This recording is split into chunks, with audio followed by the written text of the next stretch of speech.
Olá, amigos do Logos Apologética, tudo bem? Aqui é o Emerson e neste vídeo nós vamos refutar, responder, nosso amigo palpiteiro, mora aí no caso, nosso amigo palpiteiro, o Tonho, nosso amigo Antônio Miranda, Então, pessoal, mais uma vez nós vamos responder aí, tá?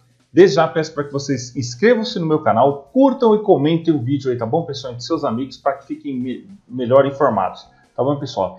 Então, a pedido, pessoal, isso é a pedido de leitores, nossos leitores aí, dos nossos seguidores do Logos, vou fazer esse vídeo aqui, tá? Porque eu não gosto, não tenho paciência, porque para ver esses vídeos aqui do Tonho, somente pagando mesmo, você tem que pagar para ver mesmo, porque é muito absurdo, é muita lorota, pessoal, como diz mesmo, é muita pseudagem. Então, pessoal, desde já peço para que vocês apoiem meu canal, tá bom, pessoal? Curtam aí, inscrevam-se, tá bom? Dê um like, certo, pessoal? E vejam os livros aqui que eu indico na descrição. Tá, pessoal? Então é isso aí, pessoal. Vamos ver esse vídeo aqui que é um show de horrores, um show de absurdos, Vamos ver aqui,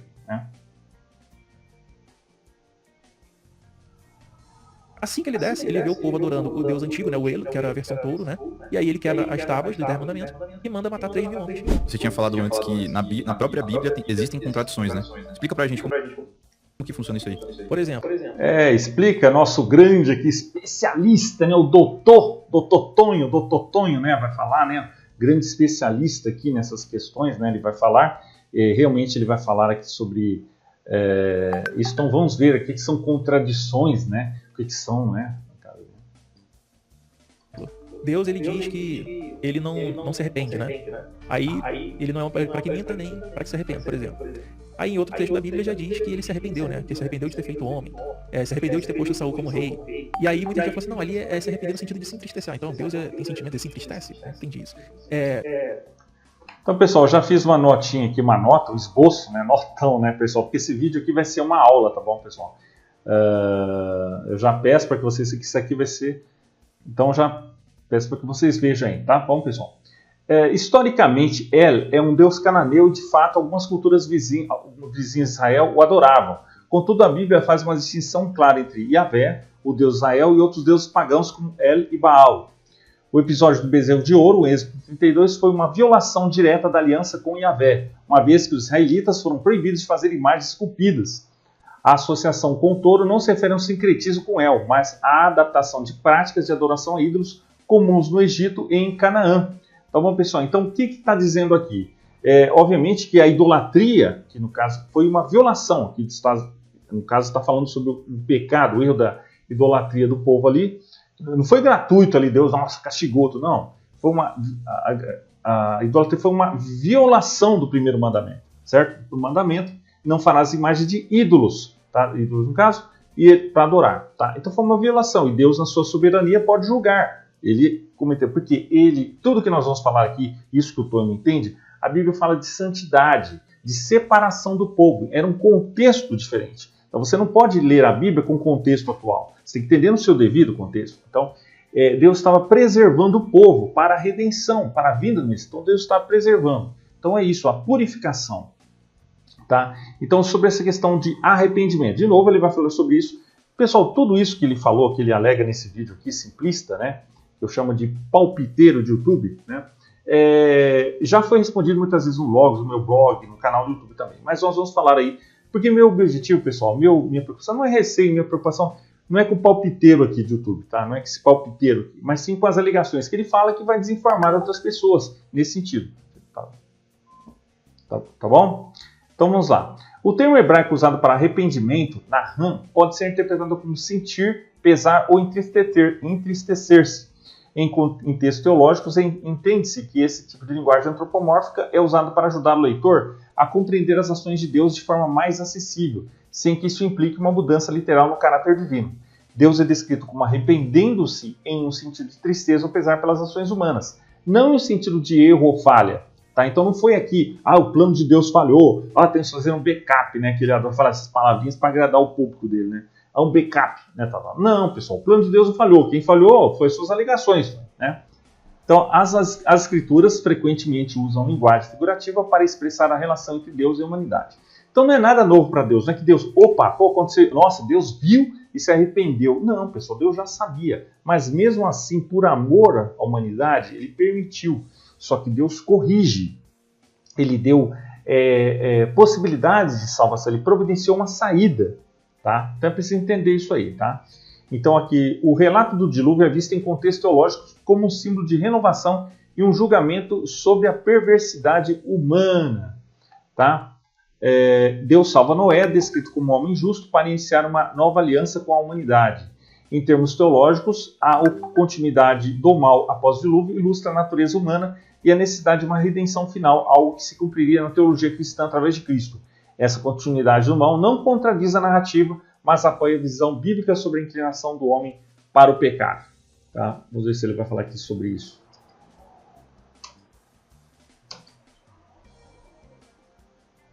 Mas aí, a consequência desse arrependimento dele é, por exemplo, destruir toda a humanidade. Então você vê que realmente houve ali um desacordo com o seu plano que falhou.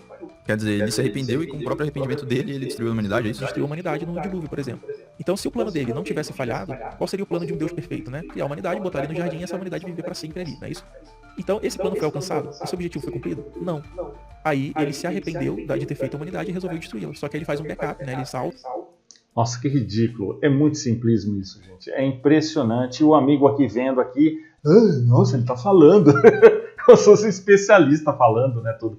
Pessoal, note que não cita fonte nenhuma, não cita bibliografia nenhuma, não cita nada, somente opinião, né?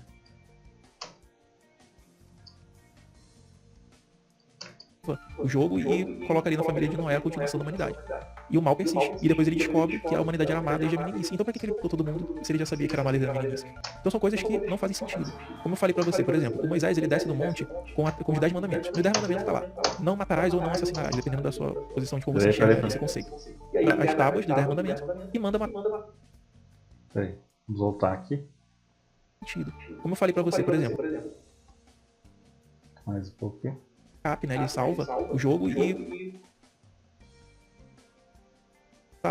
Esse objetivo foi cumprido? Não. Aí ele se arrependeu de ter feito a humanidade e resolveu destruí-la. Só que ele faz um backup. Então, já falando sobre isso, né, pessoal? Então, erro aqui no caso, né? Então, a alegação de contradição pode ser refutada com o entendimento de que a ação de Moisés não é um ato de vingança, mas uma medida necessária para restaurar a santidade e a obediência ao pacto com Deus. Já falamos sobre isso, né? Então, sobre essa questão do backup, já falamos, ó. O fato de Deus ter poupado Noé e sua família mostra sua misericórdia e o desejo de dar novas chances à humanidade. Noé foi descrito como um injusto, já falamos sobre isso. Então, o dilúvio foi uma resposta a uma corrupção extrema, mas não significativa ao fim da graça divina. Então, foi um julgamento na história, tá, pessoal? Então, é preciso entender isso, tá? É um julgamento ali na história. Então, não houve falha do plano de Deus, não houve isso, nada disso que ele está alegando aqui. Nada disso, tá bom? Ele salva o jogo e coloca ali na família de Noé a continuação da humanidade.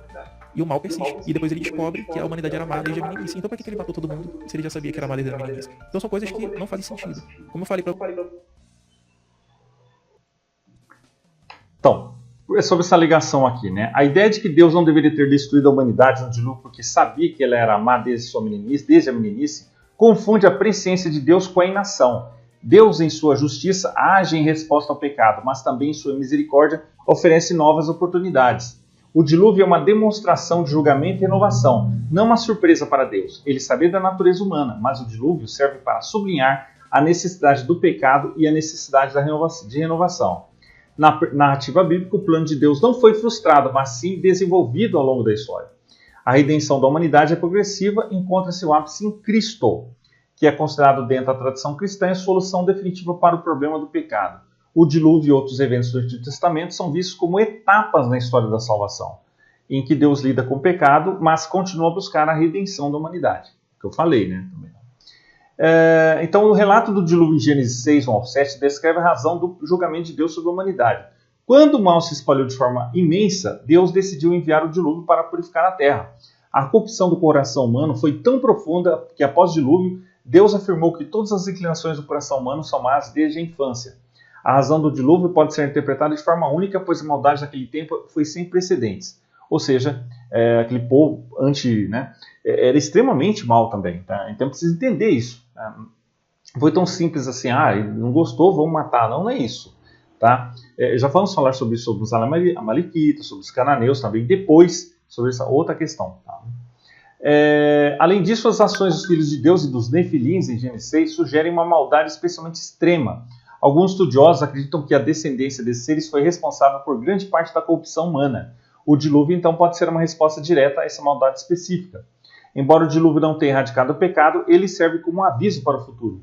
Jesus, em Mateus 24, 37 ao 39, compara os dias de Noé com o fim dos tempos, alertando para a vinda de um julgamento divino. O dilúvio, assim, não só foi um julgamento histórico, mas um símbolo do julgamento final de Deus. Mesmo sabendo que o pecado continuará após o dilúvio, Deus preparou um plano para derrotar o mal através de Jesus Cristo, que venceu as forças do mal na cruz. Por meio de Cristo, um novo céu e uma nova terra serão prometidos, onde não haverá mais maldição. O dilúvio nos chama a reflexão sobre a necessidade de arrependimento e da salvação em Cristo. Porque é engraçado esses ateístas aqui, né, pessoal? O Tonho aqui, né, eles encontram contradição, né? Só encontra contradição na Bíblia, mas ele encontra contradição nas próprias ideias dele, nas próprias alegações deles, né? Pessoal, é dose, né? Então nós vamos ver aqui, vamos continuar aqui, né? Ele salva o jogo e coloca ali na família de Noé a continuação da humanidade. E o mal persiste. E depois ele descobre que a humanidade era má desde a meninice. Então por que ele matou todo mundo se ele já sabia que era má desde a meninice? Então são coisas que não fazem. Respondemos sobre isso. Como eu falei pra você, por exemplo, o Moisés ele desce no monte com os 10 mandamentos. Os 10 mandamentos tá lá. Não matarás ou não assassinarás, dependendo da sua posição de como você enxerga esse conceito. Assim que ele desce, ele vê o povo adorando o Deus antigo, né, o Elo, que era a versão touro, né? E aí ele quebra as tábuas dos 10 mandamentos e manda matar 3 mil homens. E passa, ou seja, estava escrito nossa. Pessoal, já falamos sobre isso, né? Já respondemos sobre isso, tá? Mas acima aqui já falamos por que dessa questão do pecado da idolatria, que violava ali no caso, e já falamos aqui. Então, aqui, ó, a ação de Moisés não é um ato de vingança, mas uma medida necessária para restaurar a santidade e obediência ao pacto com Deus. Então, foi uma desobediência, né? No caso do povo, e é preciso entender aqui, certo? Aqui, ó, de novo, ó. A alegação da contradição entre a intercessão de Moisés para salvar o povo de Israel e a ordem subsequente de matar os idólatras após o episódio do bezerro de ouro pode ser refutada ao entender o contexto de punição. Moisés intercedeu para que Deus fosse misericordioso e não destruísse completamente o povo, mas a idolatria cometida pelos israelitas exigia uma ação corretiva. A morte dos idólatras foi uma medida necessária para restaurar a santidade e obediência à aliança com Deus. Demonstrando que, embora a misericórdia tenha sido concedida, o pecado não poderia ser ignorado sem consequências. Tá bom, pessoal? Então é importante dizer isso aí para esse pessoal, né? Entender. Né? E aqui vamos para o termo, aqui já a questão do termo matar, assassinar, né? No caso, né? Vamos falar sobre isso, onde que eu mencionei aqui. Aqui. O termo hebraico lotirtza, né? No sexto mandamento é melhor traduzido como não assassinarás, referindo-se ao homicídio premeditado e injusto. A execução dos 3.000 foi um julgamento contra aqueles que se rebelaram abertamente contra Deus, sendo uma pena estabelecida para a manutenção da santidade do povo de Israel. Em contextos bíblicos, a pena de morte era aplicada em certos casos de desobediência extrema. A execução por ordem divina, como ato de justiça, é teologicamente distinta do assassinato proibido nos 10 mandamentos. Então nós vemos, pessoal, que não é que está errado, não matarás. Né? A maioria das Bíblias trazem não matarás. Mas o correto é não assassinarás. Então, o entendimento correto é não assassinarás. Tá? Porque é um ato premeditado. Tá? Então ali no caso nós vemos que isso é ato premeditado. Eu vou ali matar uma pessoa. Isso é errado, isso que é condenado pelo mandamento. Tá? Então é preciso entender. Tá?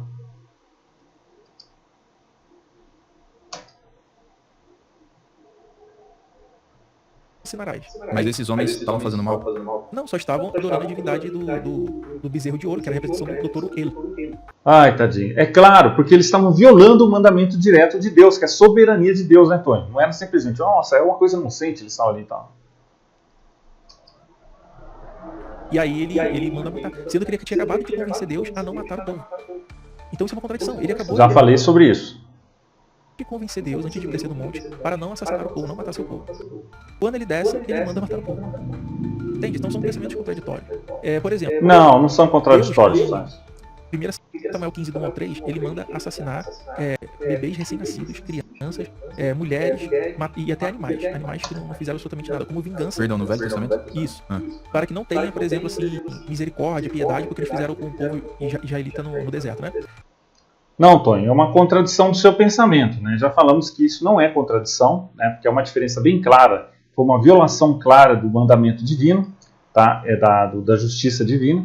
Então isso é diferente de assassinar, de querer lá assassinar, tá? Isso é uma ação corretiva, tá? Pode convencer Deus antes de descer no monte para não assassinar o povo, não matar seu povo. Quando ele desce, ele manda matar o povo. Entende? Então são pensamentos contraditórios. Por exemplo, Deus, em 1 Samuel 15, do 1 ao 3, ele manda assassinar bebês recém-nascidos. Nossa, pessoal, é impressionante. O pessoal não tem paciência para ver esses vídeos, que é uma metralhadora de absurdos, tá? Você nota que ele vem com metralhadora, sabe? É típico desses ateístas, desses simplórios, que eles vêm com uma metralhadora para não dar tempo da pessoa responder, pensar, eles vêm com tudo junto. Nota que ele não fica num tema só. Ele não fica num tema, vão acertar ali tudo, né? Porque é interessante, eles falam tanto dos cristãos darem provas, darem fontes acadêmicas, tá? Cadê? Não dá prova nenhuma aqui, não dá evidência nenhuma do que está falando, tá? Simplesmente o que ele acha, tá? Então, assim, importante ver isso. Então, ele não dá aqui, cadê os artigos dele revisados por pares, tá? Então, é importante entender isso, tá bom, pessoal? Crianças, mulheres e até animais. Animais que não fizeram absolutamente nada, como vingança. Perdão, no Velho Testamento? Isso. Para que não tenha, por exemplo, assim, misericórdia, piedade, porque eles fizeram com o povo israelita no deserto, né? Aí no Novo Testamento. Não é um simples ato de vingança. Já falamos sobre isso muitas vezes. Ele adora citar isso, né? Mas ele não responde nada, né? Porque é interessante, pessoal, porque para esses ateístas aqui, veja bem, né? Para esses ateístas aqui, se o mal é relativo, como eles podem alegar que determinados alegados atos de Deus na Bíblia são maus, né? Se já para ele o mal é relativo, então como ele pode alegar que... Então é interessante isso, né, pessoal? Então esse pessoal, não, em vez de ler bons livros, né, vão ler bons livros como Deus é o Monstro Moral, do Paul Copan, que já indicamos aqui, tá? Já está aqui, já falamos no blog sobre isso, não vão ler ler bons livros. Eles ficam aí vendo vídeos simplistas de internet, né, de YouTube, né, porque é mais fácil, a pessoa não vai pensar, o outro lá vai falar, eles simplesmente aceitam. Então já foi tudo explicado isso aí, pessoal. Tá? Então o que acontece? A guerra contra os amalequitas foi um ato de julgamento específico em um contexto de guerra santa, comum nas culturas da época. Os amalequitas eram vistos como um povo hostil que atacou Israel diversas vezes. Na teologia bíblica, a ordem de extermínio se dá em um contexto de justiça divina contra um povo que havia cometido graves atrocidades. No Novo Testamento, a revelação de Deus é progressiva, culminando no chamado à paz, ao amor e amor ao próximo através de Cristo, que trouxe uma nova aliança. Não há contradição, mas uma mudança no relacionamento de Deus com a humanidade, com a nova aliança em Cristo. Tá bom, pessoal? Então é isso que é preciso entender. Deus estava purificando o povo ali, o povo israelita, não foi simplesmente um extermínio, tá? Não foi isso gratuitamente. Deus estava purificando porque um desses que poderia sobreviver ali poderia inclusive matar a descendência do Messias, que poderia dar origem ao Messias. Então Deus estava protegendo ali o povo para a vinda do Messias. É preciso entender isso, que é isso que o Tony não entende, né?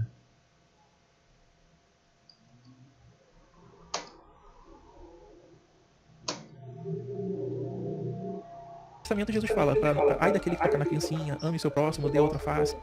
E as pessoas dizem que Jesus e Deus têm a mesma substância, né? A mesma essência, daquela questão da filosofia mesmo, né? Eles compartilham a mesma. De novo, vai fazer uma confusão aqui, ele vai confundir alho com bugalho, né? De novo aquela história que Deus no Antigo Testamento é ruim e Deus no Novo Testamento é bom, né? Já falamos sobre isso, pessoal. Tudo isso que está falando, que ele está alegando aqui, não é nada novo, né? Porque é interessante, ele vem aqui como se fosse, em 2000 anos ninguém pensou nisso, né? Ninguém estudou sobre isso. Aí veio o Tonho, né? Com a cereja, né?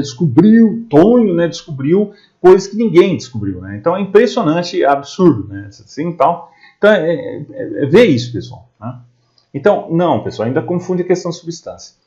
Já falamos sobre isso, porque Deus, no Antigo Testamento, dessa forma na Antiga Aliança, no contexto, e no Novo Testamento, por quê? Quando Jesus fala assim, amar, proteger as criancinhas, amar as criancinhas, no sentido, ele está falando a mesma coisa, a preservação ali. Cara, está falando a mesma coisa.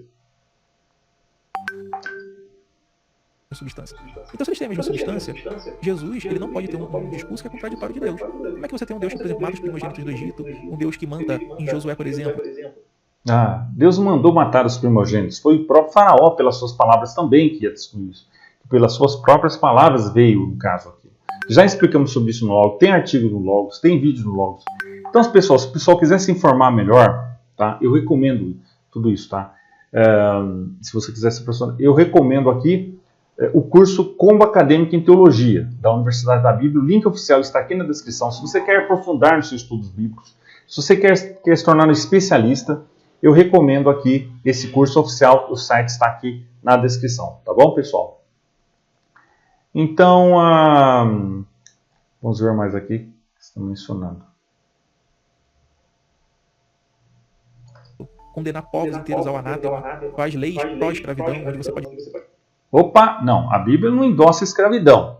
Tem regulamentos, mas não endossa a escravidão, não ensina a escravidão. É preciso entender essa escravidão bíblica, não tem mencionado no Antigo Testamento, o contexto, e no Novo são diferentes contextos, tá? E atual, do século XIX, que acho que tem na cabeça deles, é um cara com uma bola de ferro no pé ali preso, tentando fazer o patrão. Não, pessoal, não é isso. Já falamos sobre isso, já tem artigos no Logos, vídeos aqui, explicando o que é escravidão bíblica, pessoal.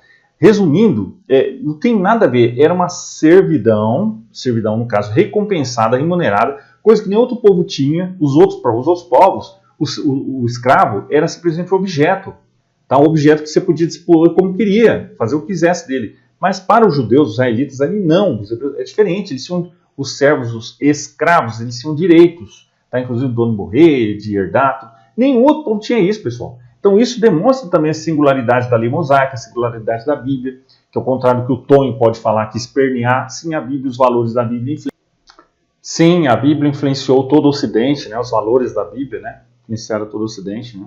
Então vamos ver aí. Onde você pode vender a sua filha, por exemplo, ou matar um escravo desde que ele sobreviva um dia ou dois, porque ele é dinheiro seu, e você vai ter depois um Jesus que é calmo, apaziguador. São visões ali que são um tanto contraditórias, né? Não são contraditórias, são contraditórias na sua cabeça e já provamos tudo isso, né? Isso se dá por causa das Mas olhando aqui. culturas que vão se apropriando dessa religião ao longo dos séculos, né? Então você tem, por exemplo, uma coisa era a cultura hebraica antes do cativeiro babilônico.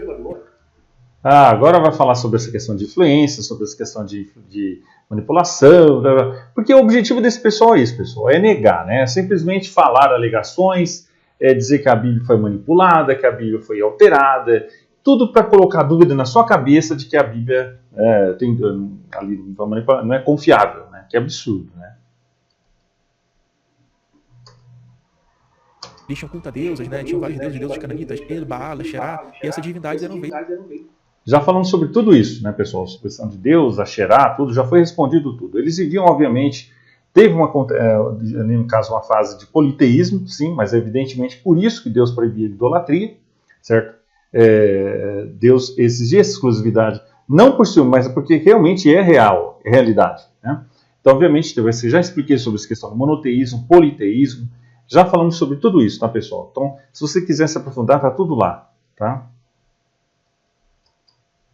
Vistas como deuses da fertilidade, deuses da colheita. Então, conforme a Bíblia foi sendo escrita, as culturas foram mudando e ela foi sendo adaptada. Isso.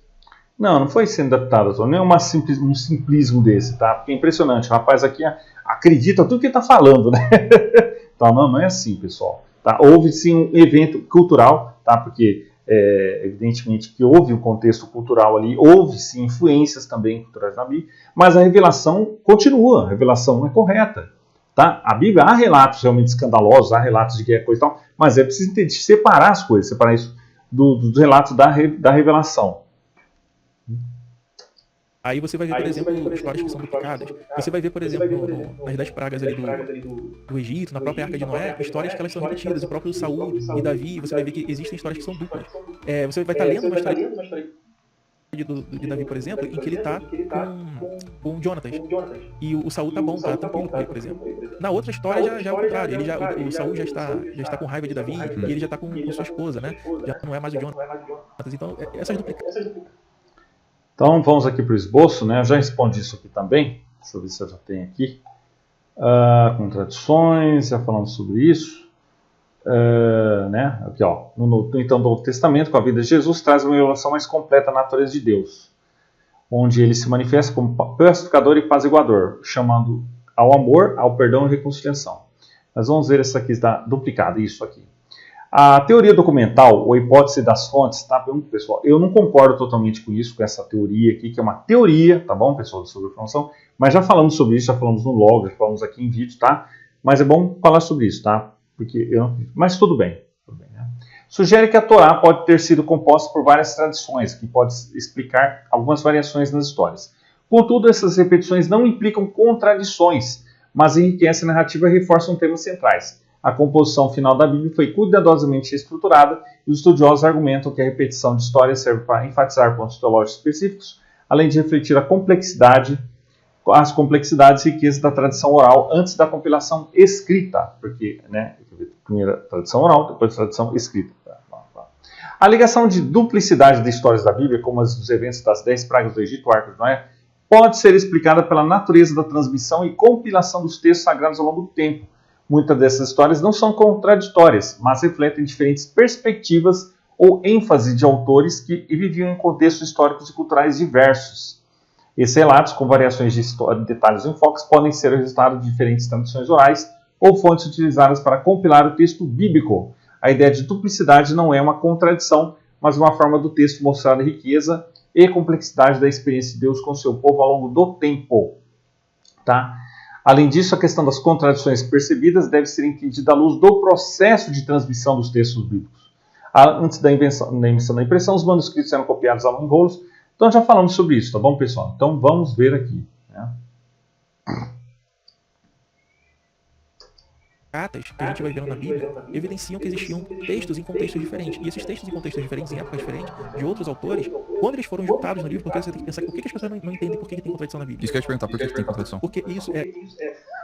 Vamos ver aqui o especialista falar, especialista em contradição, né?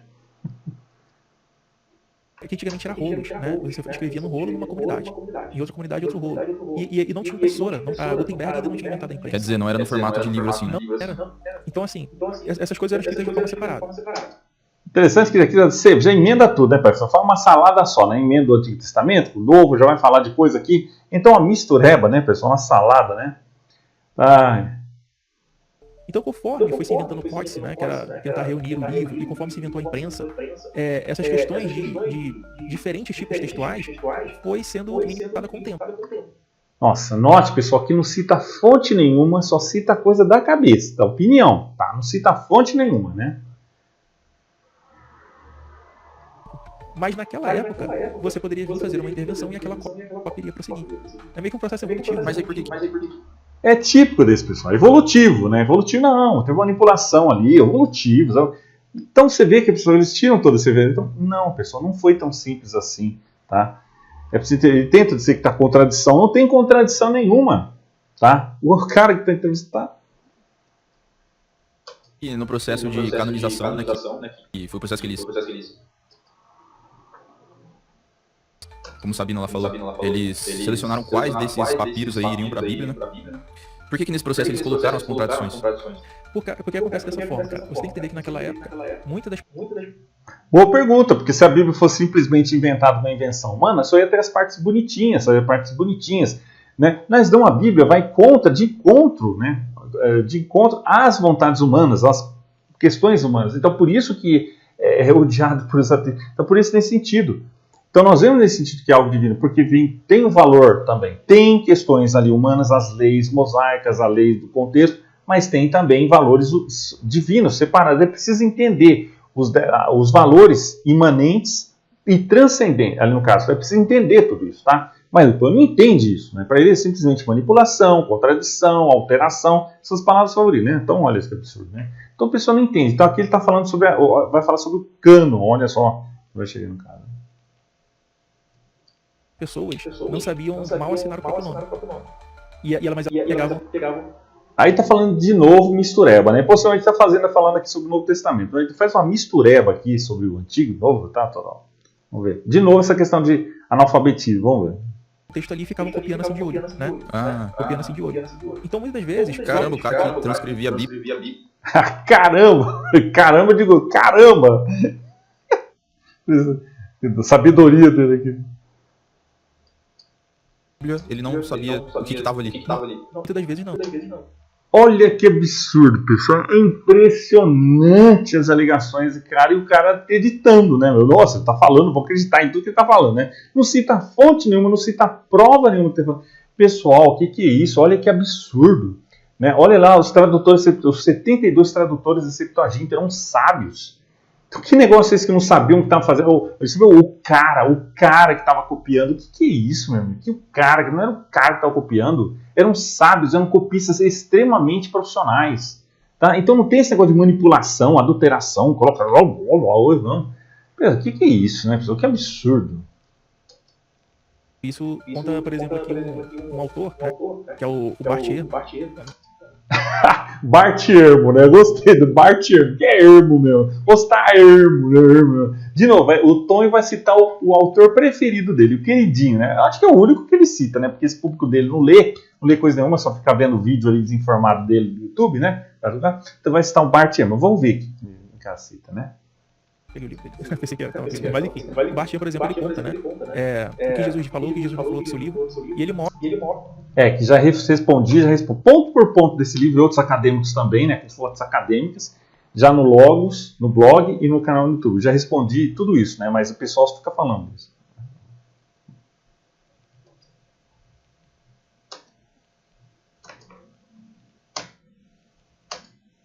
Mostra que muitos desses autores eram até analfabetos. Mas eles você consegue, você não é uma pessoa analfabeta, olhar ali um desenho e tentar.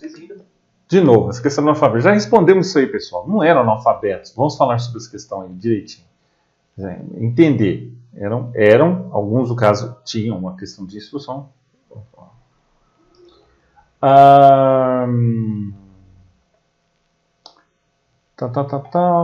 que nós estamos falando aqui, né?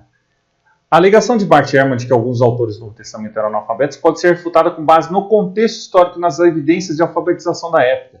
No primeiro século, especialmente nas áreas urbanas do Império Romano, a educação estava em expansão e a alfabetização era comum entre as classes médias e altas. Há autores como Paulo, que possui uma formação acadêmica avançada e era fluente em várias línguas, demonstram que muitos dos escritores do Novo Testamento tinham um nível significativo da educação. Além disso, a prática de escrever por meio de escribas amanuenses era comum, o que não implica analfabetismo, mas sim o uso de recursos para garantir a escrita de suas ideias. Ou seja, pessoal, quando o Novo Testamento ali também fala sobre eles eram indoutos, não quer dizer no sentido de analfabetismo, mas quer dizer que no sentido de não eram sacerdotais, na questão sacerdotal, tá? Para reproduzir aquele desenho, né? Sim. Mas, então, nesse processo, você tem que entender que os papiros, às vezes, eles vinham rasgados, faltando pedaços. Se você botar os papiros, botar imagem de papiro, P52, você vai ver que são papiros todos regaçados. Então, às vezes, fica faltando texto. E aí você pega um outro... Aí vai falar, o especialista vai falar aqui sobre o papiro P52. De novo, né, pessoal, essa história. Vamos falar aqui bem claro, pessoal. O papiro 52, P52, é mais antigos aí no caso, né, porque nós tínhamos os autógrafos, esse é uma cópia. Ou seja, pensa bem, se o P52 é mais antigo, seja ali da data dele, de 130, meados do século II, é mais antigo, isso significa que os originais, os autógrafos eram mais antigos ainda, eram todos do século I. Já vamos falar isso já, né? Porque o Tonho não fala aqui que o Bart Ehrman fala que vai contra as ideias dele, né? Porque o próprio Bart Ehrman admite e afirma categoricamente que todo o Novo Testamento foi compilado no século I. Tá? É fechado, o cânon já estava ali no Novo Testamento no século I. Tá? Então por isso que nós vamos falar depois sobre os evangelhos gnósticos. O que é isso aí? Tá, vamos falar sobre isso. Por que eles não estão ali? Tá? Mas então nós precisamos entender. Então, se ele já estava ali desgastado, isso significa que os originais desgastados já eram mais antigos. Então já tinham texto na época das testemunhas oculares, na época que os autores ali estavam vivos, no século I. Tá? Então é isso que o Tonho fala. Que está com uma parte melhor e você coloca. Às vezes esses próprios escribas, que já tem um pouco mais de noção, já sabe escrever, eles veem um texto faltando, não está de acordo com aquilo que ele pensa, ele vai lá e acrescenta. Entendeu? Não cita prova nenhuma, não cita evidência nenhuma. Não, é um absurdo isso aqui. Para que vocês fazem um show de absurdos? Porque eu não entendo como alguém pode acreditar nisso. Tá? Porque não cita a fonte acadêmica. Tá? E aqui eu cito. Vamos ler, pessoal. Vamos ler Bruce Metzger, a transmissão do texto bíblico no Novo Testamento. Vamos ler os livros que eu indico, recomendo aqui. Tá? Em vez de ficar vendo esses vídeos aqui, simplórios. Pessoal, que isso? ele vai lá e modifica. Quando você tem, por exemplo, uma invasão de Não tem evidência nenhuma disso, Tony. Você não tem evidência nenhuma de que foi manipulado, foi acrescentado. comunidade. Por exemplo, os babilônicos que tomaram ali o controle de Israel, de Judá. Eles vão lá, inserem a cultura do zoroastrismo, por exemplo. Já respondi toda essa questão aí do zoroastrismo aí, já respondi tudo no Logos aí, no blog e no canal também. Vem os persas, depois de derrotar os babilônicos, inserem a cultura persa. Vem os gregos, inserem a cultura helênica. Vem os romanos, inserem a cultura... Obrigado, Tony, por corroborar aí, por comprovar o valor da Bíblia, cultural da Bíblia, né? Nesse ponto. Assim, isso não quer dizer manipulação, adulteração, mas quer dizer influência cultural também, que a Bíblia está inserida também no contexto histórico-cultural. Tá? Não quer dizer invenção, não quer dizer evolução, quer dizer que a revelação foi acompanhando a história humana, né? Então ali no caso, obrigado por comprovar, Tony, que o valor da Bíblia aí, tá bom? Cultural. Romana. Então, essas exceções, essas modificações vão mudando as questões da Bíblia. Por exemplo, em Isaías 45:7, se você pegar... Não teve manipulação, não teve. Na sua Bíblia hoje vai estar assim, ó. Eu faço as trevas e eu formo a luz. Deus falando. De novo essa eu questão. Eu faço a paz, shalom, e eu crio o mal. Essa questão de Deus criou... Ra. Aí você fala assim, Antônio, qual o problema disso? Paz, né, significa um período que não tem guerra e o mal aí seria um mal calamitoso, um mal de guerra, essas coisas. Só que se você for, por exemplo, no manuscrito do Mar Morto, você vai ver que a palavra lá não era shalom, era tove. Então Deus estava falando que ele cria, sim, o bem e o mal no sentido moral. Então, o mal que acontece também é fruto de Deus, é a criação de Deus. Você pega... Não, Tonho. O mal não é uma criação, o mal não é um ser, o mal não é uma criação de Deus. O mal é a ausência do bem, certo? Não existe escuridão, existe a ausência da luz, tá certo, Tonho? Então é preciso falar certo, né? Não desinformar o público, tá? É preciso entender isso aí. Então, já fizemos aqui, vamos ver aqui no esboço.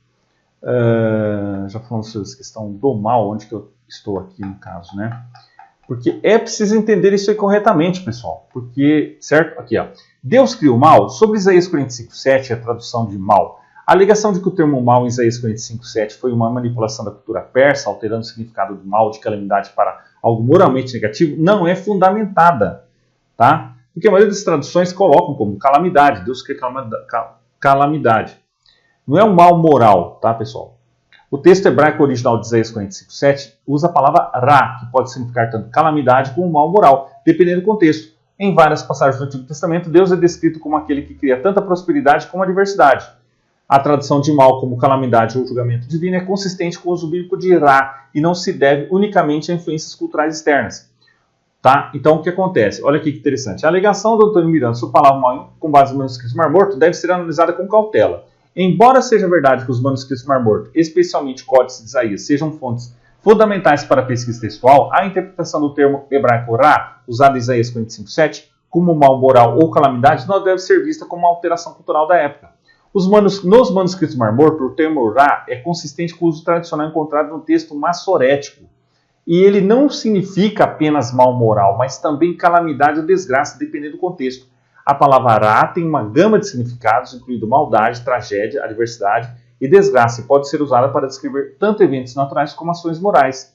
Tá? Aqui está. No caso de Isaías 45:7, a palavra ra é frequentemente entendida como adversidade e desgraça, no contexto de Deus sendo soberano tanto sobre o bem. Tá? Portanto, a alegação de que o texto original usaria tov, bem, em vez de ra, para significar que Deus criou o mal moral, é imprecisa, visto que os textos encontrados no Mar Morto, como o Códice de Isaías, estão em sintonia com a interpretação de ra como calamidade. A adaptação do termo ao longo do tempo, na tradução para outras línguas como a grega, Septuaginta, poderia ser influenciada pelo contexto cultural da época, mas não altera fundamentalmente o significado da palavra no texto hebraico. Fontes adicionais que confirmam essa interpretação incluem trabalhos de estudiosos como Bruce Waltke, Michael Williams, né, o livro de Isaías, e a análise textual de John Oswalt, que aborda o uso de ra de maneira consistente com o significado de adversidade ou desastre. Então tá aí, pessoal, olha aí, fontes, né? O Tony não cita nenhuma, né? Eu cito aqui, ó, tá aqui, tá? Aqui.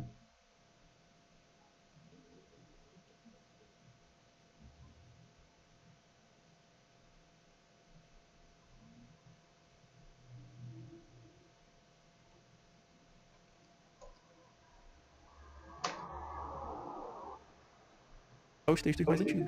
Se você pegar, por exemplo, Deuteronômio 32, do 8 ao 9, você vai ver que uma palavra lá que foi substituída era os Beni Elohim, que eram os filhos de Deus, que foi substituída pelos filhos de Israel. E ali... Já falamos sobre isso, pessoal. Já postamos shorts sobre isso, inclusive do Inspiring Philosophy, tá? Porque eu trago material aqui de apologistas americanos também, dos colegas, né? Já respondeu isso aí, porque é impressionante. O pessoal, ele fala que o pessoal acredita, né? Mas já respondemos isso, pessoal. É porque ele quer dizer o quê aqui? Que Yahvé recebeu de El, do Deus El, do panteão ali e tal, né? Não, pessoal, já falamos sobre isso. O Javé, que é o Yarvá, né, o Yud-Heh-Vav-Heh, ele está recebendo a terra de herança do Elion. Mas aí por que os Não, Tony. Elion é o mesmo termo para Altíssimo. Já respondemos isso, tá? Você fala uma desinformação, já respondemos sobre isso. Tradutores, que são pessoas capacitadas, né, hoje em dia, eles não alteram, por exemplo. Porque tem o viés, né, Ei, mas e fala com uma... Mas, sabe, sem provar, sem citar fonte, sem nada, tá? Não houve manipulação, Tony, não houve manipulação dos tradutores, tá? Mesmo que haja diferença entre palavras da Bíblia, no caso ali católico, mas não houve diferença, manipulação. Da igreja. Por exemplo, se você colocar numa Bíblia, o Deus Elion, né, ele entregou a terra para o Deus Javé. Não, já falamos sobre isso, você está misturando as coisas aí. El Elion não é outro Deus, é o mesmo termo para Altíssimo, usado para Yahvé, tá? Já falamos sobre isso, já respondi. Fazer uma noção de politeísmo. O crente vai ler aquilo ali e vai te questionar. Então eles traduzem tudo como, por exemplo, Deus, Senhor. Vai ficar como uma massa de manobra. Exatamente, por exemplo. De novo, essa alegação de massa de manobra. A Bíblia foi feita para manipular as massas, né? Essa alegação picareta, né? Então, né? Se tá o nome ali, eles traduzem como Deus. Se tá o nome, por exemplo, Yarvá, Yud-Heh-Vav-Heh, é Senhor. Mas Senhor é nome próprio? Não. Né? Deus é nome próprio? Não. Então, mas Senhor não é um dos nomes que se atribui a Deus? Não, o nome dele é Ele. Não é... Porque todo mundo fala o Senhor, né? Por quê? É uma substituição. Por exemplo, a palavra... Já falamos tudo isso, pessoal. Isso tudo está explicado no Logos, tá bom? Tudo isso. Vocês vão ver lá. Escravo é substituído por servo. Então, servo, ele dá uma ideia de, tipo assim, uma pessoa que era assalariada, não necessariamente... Não, Tony, não houve substituição. É realmente diferente de tradução. Tem umas traduções que realmente trazem escravo, outras trazem servo. No Antigo Testamento era escravo, realmente não. Mas não é essa manipulação para minimizar coisa nenhuma, tá? É na sua mente, na sua cabeça isso aqui, tá? Mas na verdade não. Já falamos sobre o que é a diferença entre escravidão hebraica e escravidão no Novo Testamento, quando Paulo fala lá, servos, escravos, obedeçam aos senhores. Mas não é no sentido de, obedeçam e apanhem dos seus patrões. Não é nesse sentido. Nada a ver nesse sentido que você está falando, tá? Então precisa entender corretamente os termos, tá? O termo dous no Novo Testamento, escravo, não quer dizer nesse sentido de escravo, oprimido, né? Era um escravo. Às vezes você... Na verdade seria escravo. Escravo, né? Por exemplo, doulos no grego, por exemplo, né? Aí ele fica pensando escravo com uma bola de ferro na perna, né? Sempre nesse sentido, não é nesse sentido só. É muito simplista. Então você na tradução você ameniza a palavra inferno, né? Inferno, você vai ter o Sheol, o Hadê, que é o Hades, né, do grego, né? E o Gehenna. Tudo vira inferno. Por exemplo, você tem... Eu vou fazer vídeo mais profundo sobre isso, pessoal, tá, pessoal? Mais artigos, mais vídeos sobre isso, tá? Sobre essa diferença de palavras.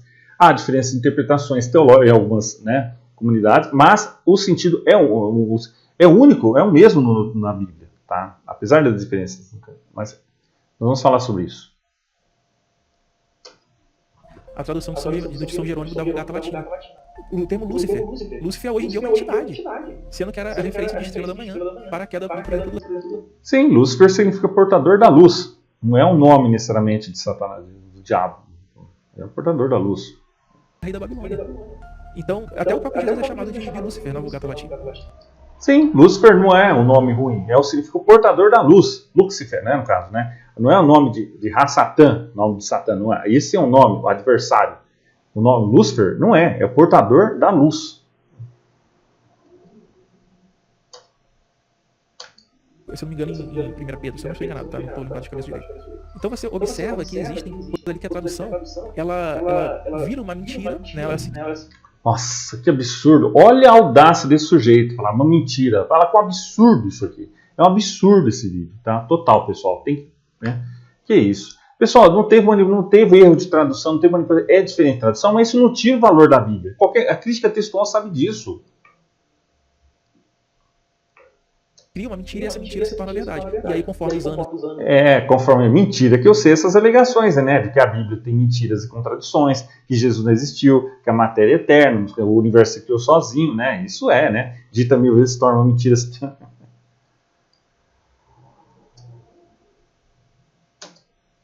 Os milênios vão passando, uma mentira contada 1000 vezes, uma hora virou uma verdade e ninguém questiona mais isso. Por exemplo... Como essa? Você tá falando, parece que a Bíblia então é uma mentira. Nossa... Ai, olha o absurdo disso, pessoal. Esse aqui é absurdo total, sabe? Nossa, ele tá falando ali tudo. Que absurdo, pessoal, que absurdo. Mentira são essas alegações. A Bíblia inteira, eu vou te mostrar aqui agora. Você já ouviu aquela passagem? Olha, absurdo. Nossa, vai falar o doutor. Nunca pecou a tiro com a primeira pedra? Sim. Você acha ela uma passagem bonita? Falar sobre a perícope, né, pessoal? Já falamos sobre isso, né? Poética, né? Poética, né? Linda, né? Serve pra gente falar sobre moral, os costumes. Isso daqui, ó, é o Novo Testamento grego, não sei se... Todo estudante da Bíblia a sério tem e conhece, Tony. Não é você que tem aí a última cereja, né? Parece que o Tony descobriu ali a pedra filosofal, né? Tal.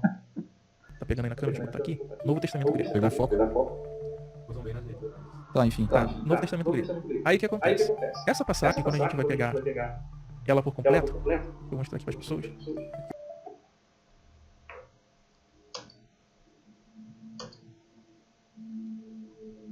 Tá, e aqui embaixo vocês podem ver que tem uma coisa aqui, uma coluna, que se chama aparato crítico. Tá? Esse aparato crítico ele vai dizer...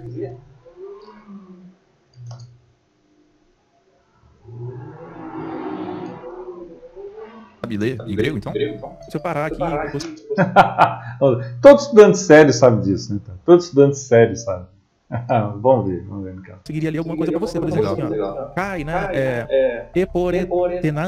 Eporetesan, né? Ekastos, né? A gente consegue ler Vamos ver a interpretação, né? um pouquinho grego. Então, assim, mas o que é interessante você notar aqui no aparato crítico é que ele vai trazer aqui, não sei se você consegue ver, um colchete duplo. Repara que tem um colchete duplo. Sim. Isso não é novidade para ninguém, pessoal, que estuda a Bíblia. Isso aí todo mundo sabe. Não tem manipulação, conspiração aí, tá? Nenhuma, tá? Isso que o Tony fala, todo mundo sabe. Não tem nada de manipulação aí. Na cabeça dele, né?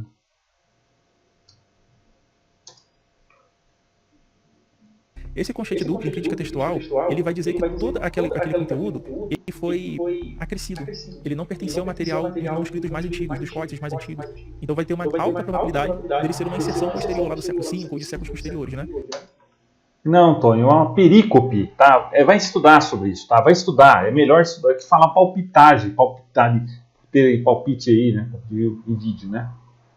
Então toda essa passagem de quem nunca pecou, que atira a primeira pedra, ela é tida como uma passagem interpolada. Que interpolação é uma palavra pândega, fofinha para falsificação. Não, Tony, isso é muito simplismo, isso é interpolação, manipulação, adulteração. Que absurdo, né, Tony? Eu não entendi crítica textual. Isso já foi explicado.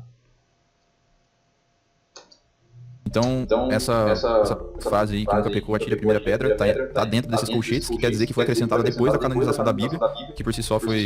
Não, porque, assim, vamos lá. Tiveram vários concílios e várias comunidades diferentes tiveram cânon. Agora o especialista vai falar sobre cânon, né? Vamos ver o que vai falar, né? Sobre cânon. Diferente. Por exemplo, os evangélicos têm uma Bíblia com um número diferente dos católicos, né? É a mais, né? E aí os católicos têm a mais porque eles têm os tais deuterocanônicos, né? Ou seja, tornados canônicos de novo, né? Então, assim, várias comunidades em diferentes épocas tinham os seus cânones. Já ouviu falar do cânon de Marcião? Ele considerava Lucas, o Paulo, né? Então, para combater isso, as outras comunidades foram criando os seus cânones. Por exemplo, no final do segundo século é nomeado os evangelhos, né? Tá, mas isso não significa que havia contradições, no caso, assim, no caso manipulação, no caso ali, alteração. Ou no caso, tá? É preciso entender o seguinte, pessoal, a igreja, né, nós vamos dizer, a igreja oficializou, no caso ali, no concílio, né, os livros no concílio de Roma em 382, né, mas não que a igreja escolheu os livros, a igreja discerniu os livros, tá, que estavam ali oficializados, por causa dessas controvérsias também. Mas é preciso entender isso, tá?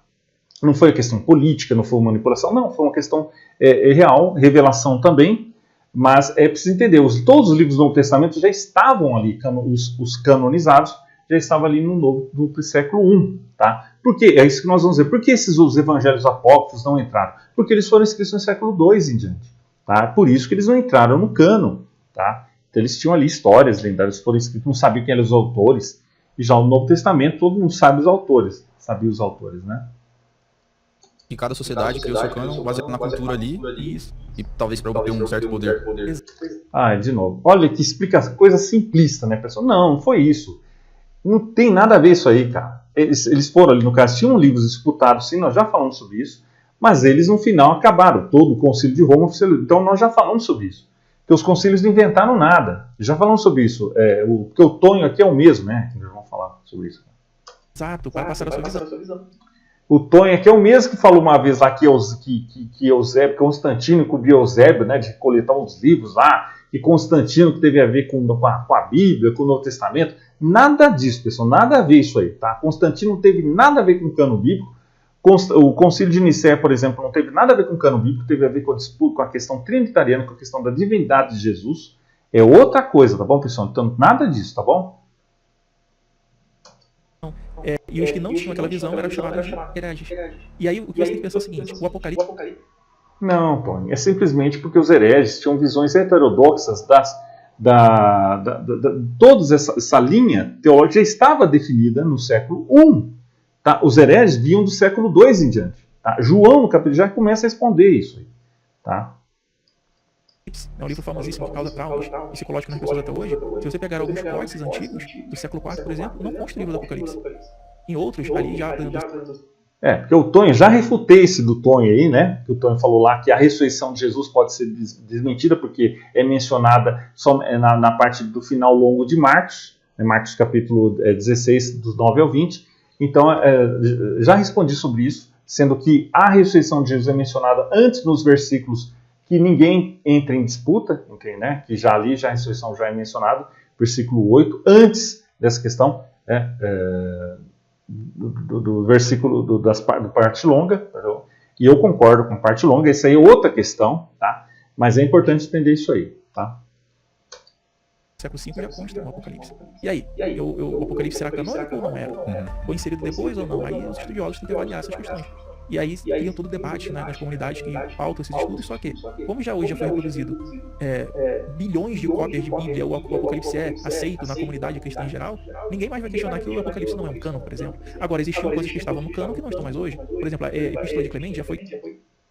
Olha o que vai falar, Epístola de Clemente, óbvio. Questão a patologia. A patologia é séria, eu considero até em segundo ali, em nível da Bíblia, depois do cânon bíblico, os livros da patologia dos pais da igreja são excelentes, são corretos, são excelentes. Então é preciso entender isso aí, tá? Diferente dos livros apócrifos, tá? Cânon, né? Você disse que tinha a Epístola de Clemente, você tinha, por exemplo, Barnabé, você tinha também... Então, é diferente desses outros livros apócrifos, que é a Epístola de Pedro, Evangelho de sei do quê, foram escritos depois, tá? E eles continham lendas, ninguém sabia os autores, tá? Já os pais da igreja eram corretos porque eles tinham essa linha ortodoxa correta. Coisa ali que estavam presentes no cânon que hoje não estão mais.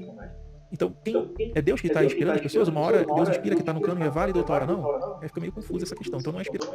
Nossa, olha que absurdo, né? Porque é bom ler livros sobre isso, pessoal. Estudar, tá bom, pessoal? Vocês vão saber corretamente. Que é um absurdo ver esses vídeos aqui, pessoal. Absurdo, tá? Então, assim, você vai entender o que é a formação do cânon, como que é corretamente isso. Tá bom, pessoal?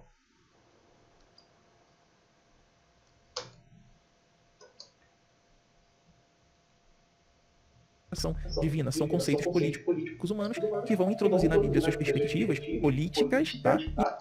Nossa, que absurdo. De novo essa alegação que a Bíblia foi escrita politicamente para influenciar as massas. Pessoal, isso é tudo balela, tá? Isso é tudo balela que tá falando aqui, né? E a partir das suas perspectivas políticas vão fazer a construção do material bíblico para manipular o povo. Caramba, digo eu, né? Caramba, cara, que absurdo. Pessoal, é um absurdo ver esses vídeos aqui, tá bom, pessoal? Então é isso aí. Se vocês gostaram do vídeo, pessoal, curtam, comentem e compartilhem, tá bom? Então é isso aí, um abraço e até mais.